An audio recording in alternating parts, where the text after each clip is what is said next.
সকল আশা শেষ হবে না, এমন করে যাব চলে কেউ তো বুঝবে না।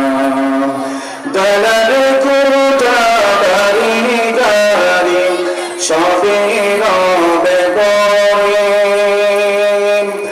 একা একাই থাকতে হবে নিখোঁজ হাজার ঘরে। দলাল কুটা বাড়ি গাড়ি সবে রবে বয়ে, একা একাই থাকতে হবে নিখোঁজ হাজার ঘরে। মরণ নামের কোলই থেকে মুক্তি পাবে না, এমন করে যাব চলে কেউ তো বুঝবে না। আমরা সকলে আল্লাহ পাকের শুকরিয়া আদায় করি আলহামদুলিল্লাহ।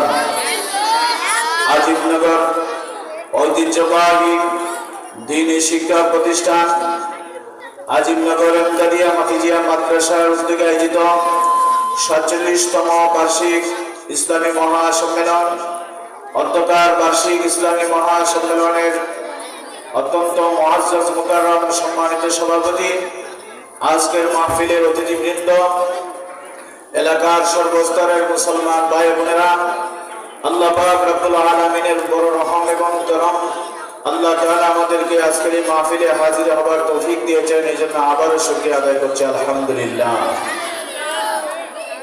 আমি আপনাদের সম্মুখে মহাগ্রন্থ আল কুরআনুল কারীমের একটা আয়াতুল কারীমা তেলাওয়াত করেছি, যে আয়াতের মধ্যে আল্লাহ তাআলা বলেন, নিশ্চয়ই প্রত্যেক প্রাণীকে মৃত্যুর স্বাদ গ্রহণ করতে হবে। সেজন্য আমাদের সবাইকে দুনিয়াতে আসছে যেমন ভাবে যাইতে হবে তেমন ভাবে, আসার যেমন নিজের ইচ্ছা নাই, যাওয়ারও তেমন নিজের ইচ্ছা নাই।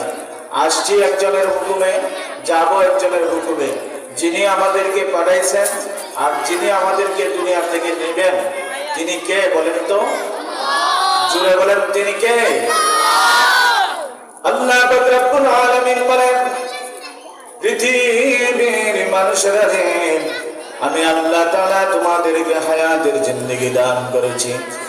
হায়াতের জিন্দেগি তোমাদেরকে আমি আল্লাহ দান করেছি। এই পৃথিবীর মধ্যে আমি আল্লাহ যত সমস্ত মাখলুক বানিয়েছি, আমি আল্লাহ যতগুলা প্রাণীকে দুনিয়ার মধ্যে সৃষ্টি করেছি, সবাইকে দুনিয়া ছেড়ে একদিন বিদায় নিতে হবে। এজন্য